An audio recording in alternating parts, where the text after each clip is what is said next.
Straight from their high-rise recording studio in sunny Miami, Florida, it's the Gus and Gia Puppet Podcast Show.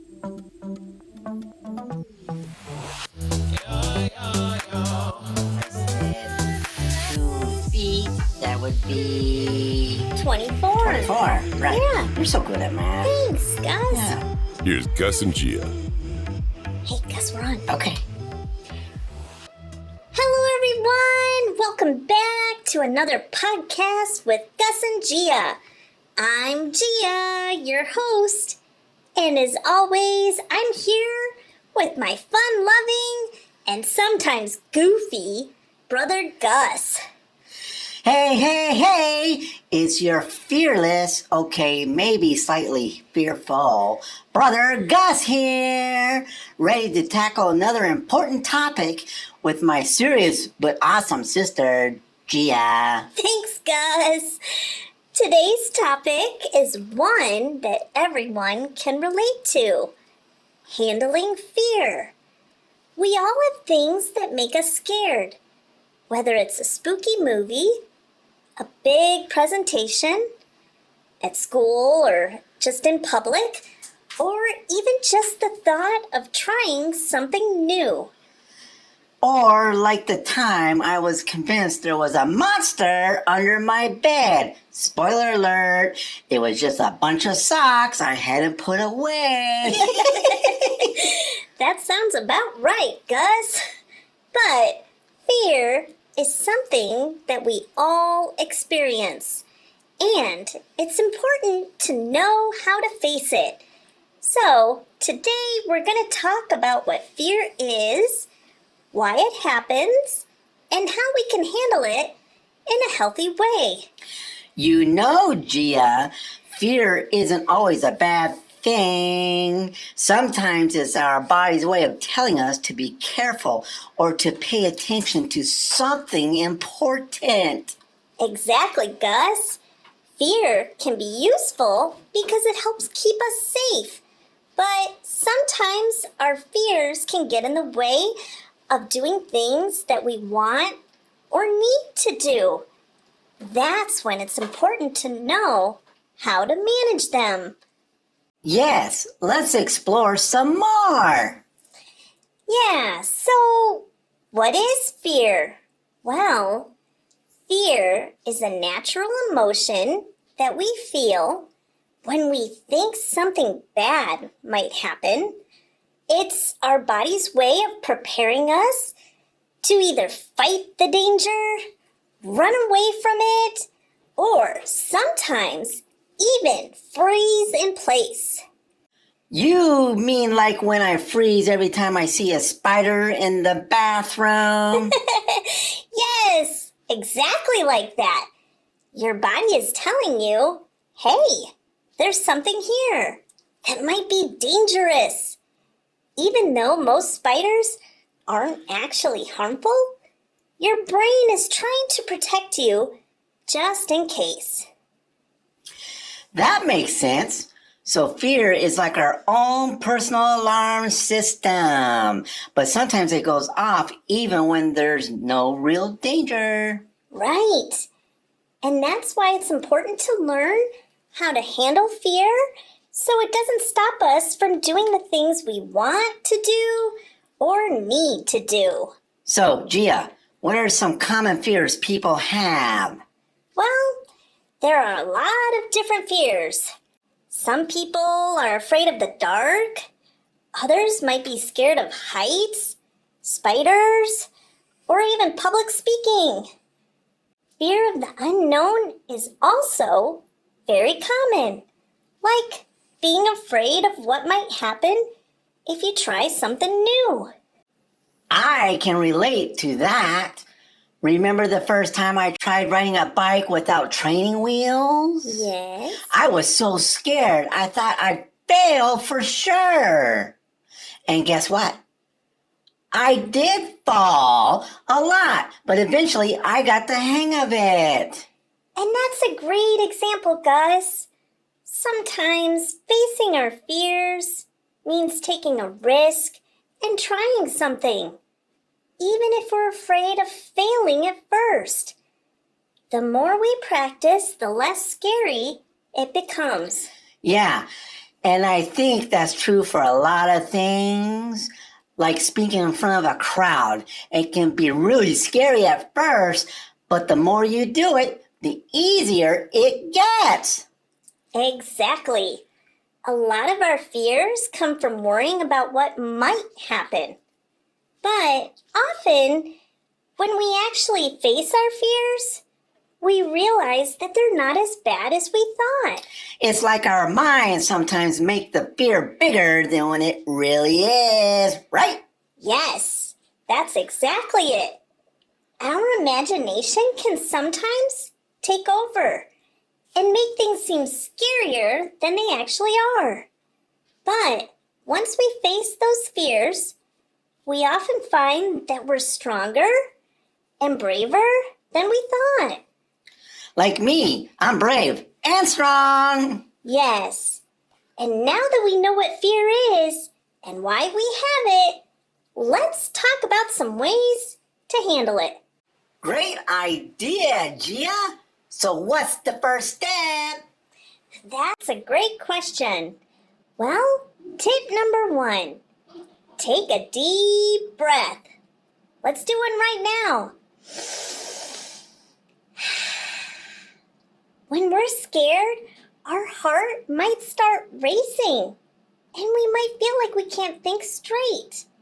Taking slow, deep breaths can help calm our body and mind, making it easier to think clearly. That's a good one. It's like hitting the pause button on your fear. I've tried it, and it really works, especially before a big test or something that makes me nervous. Exactly, Gus. Deep breathing sends a message to our brain that it's okay to relax, which helps reduce the feeling of fear. Okay. Yes. What's the next? Tip number 2, face your fear gradually. Sometimes it helps to take a small step toward the thing that scares you. For example, if you're afraid of the dark, you could start by turning off the lights for just a few minutes and gradually increase the time until you feel more comfortable. That makes sense. It's like easing into a cold pool instead of jumping in all at once. Exactly. When you face your fear bit by bit, it becomes less overwhelming and you build confidence along the way. I've got one, Gia. Tip number 3. Talk about your fears with someone you trust. Sometimes just saying what you're afraid of out loud can make it seem less scary, and your friend or family member might have some good advice on how to deal with it. That's a great tip, Gus. Talking to someone you trust can really help. They can offer support, remind you that you're not alone, and even help you come up with a plan to face your fear. And sometimes they might even share that they've had the same fear, which can make you feel a lot better knowing you're not the only one. Exactly. Knowing that others have faced the same fear and overcome it can give you the courage to do the same. Tip number 4, use your imagination, but in a good way. Instead of imagining all the things that could go wrong, try to picture things going well. Like if you're scared of giving a speech, imagine the audience clapping and cheering at the end. That's a great strategy, Gus. Positive visualization can really help change the way you feel about something scary. When you imagine success, you start to believe it's possible. And that can give you the confidence to actually make it happen. Absolutely. Being a good friend means standing by each other, especially when times are tough. Sometimes Just having someone by your side can make all the difference. Hey, Gia, how about we share some real life stories of facing fear? I've got a good one. Sure. Gus, go ahead. So, remember the time when I had to sing in front of the whole school for the talent show? Yes? I was so scared. I thought my knees were going to give out. I kept imagining myself forgetting the words or singing off key. But then you gave me some great advice. You told me to focus on the fun part, to imagine everyone clapping and enjoying the performance. I remember that, Gus. You were so nervous, but you did an amazing job, and everyone loved your performance. Thanks, Gia. I'll admit, I was still scared when I walked out on that stage, but once I started singing, I actually began to enjoy it. And when I saw everyone smiling and clapping along, my fear just melted away. That's such a great example, Gus. Sometimes the thing that scares us the most turns out to be the most rewarding when we face them. And it helps to have someone cheering us on, like I was for you. Definitely. And that's why it's so important to talk about your fears and get support from others. It can make all the difference. You know, I have a story too. Do you remember when I was so afraid of swimming in the deep end of the pool? I used to stick to the shallow end because I was scared I wouldn't be able to touch the bottom. But then Dad taught me how to float and how to trust that I could swim. He stayed right by my side the first few times, and eventually I realized I could do it. I remember that. You were so determined to overcome your fear, and now you swim like a pro. Thanks, guys. It wasn't easy, but once I learned to trust myself and practice, it became one of my favorite things to do. And I realized that the deep end wasn't as scary as I thought. It was just another part of the pool that I hadn't explored yet. That's a great lesson, Gia. Sometimes what we fear the most is just the unknown. Once we get familiar with it, it's not so scary anymore. Exactly, Gus. And that's why it's important to take things one step at a time and give yourself the chance to grow. Fear is a normal part of life, but it doesn't have to hold us back. Definitely not. I also like the acronym of fear. Oh, yeah, an acronym. That's like an abbreviation that is made from the initial letters of words. So, Gus, what is the acronym for fear? FEAR. False evidence appearing real. Oh, yeah, I like that. And it makes it easy to remember. Right, Gia? Now that we've talked about how to handle fear, let's talk about something that goes hand in hand with it. Courage. Courage isn't about not being afraid. It's about doing what needs to be done, even when you're scared.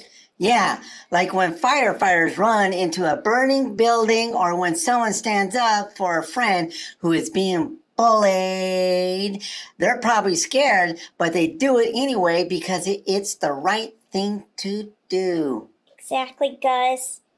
Courage is about facing your fears and not letting them stop you from doing what's right or what's important.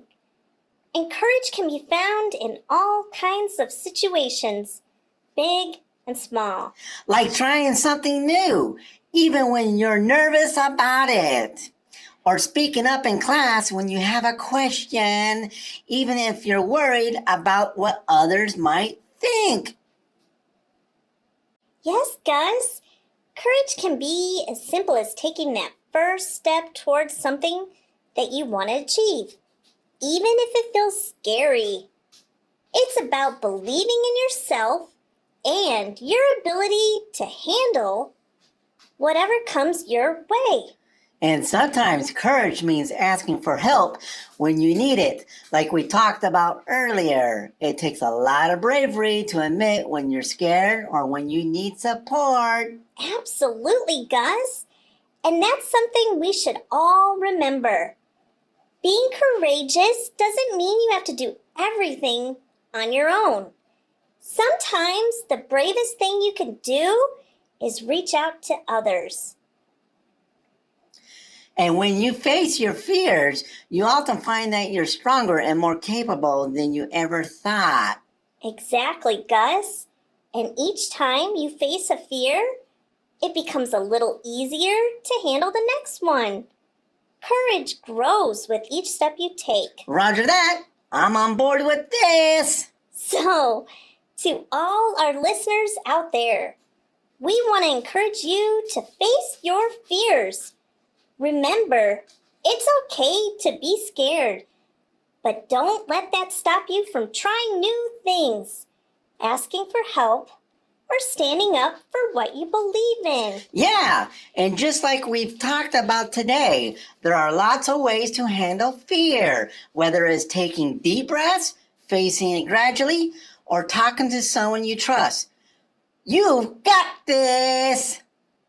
And remember, courage doesn't mean that you're never afraid. It means you keep going, even when you are. And the more you practice being brave, the easier it will get. And don't forget to support your friends and family when they're facing their fears too. We all need a little encouragement sometimes. Absolutely. We're all in this together. And helping each other face our fears makes us all stronger. So, whether you're afraid of spiders, the dark, or speaking in front of a crowd, remember you're braver than you think, and you got the tools to handle it. And we believe in you. So go out there and face your fears, one step at a time. You might just surprise yourself with how strong and courageous you can be. And remember to have a little fun along the way. After all, laughter is a great way to chase those fears away. Very true, Gus. And with that, we hope you found today's episode helpful and inspiring. We sure did.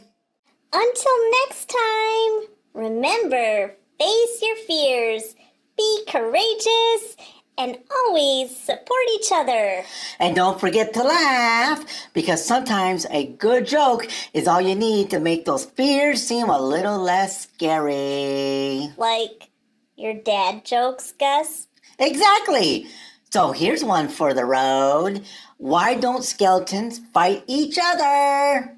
I don't know, Gus. Why? Because they don't have the guts. Thanks for that, Gus. Yeah. And thank you to all our listeners. We'll see you next time. Bye for now, friends. Bye. So, Gus, I've been waiting to go and hit those waves outside. It's such a nice day out. Yeah, but I gotta do a rental. My board broke the other day. This has been a Gus and Gia Puppet Podcast Show.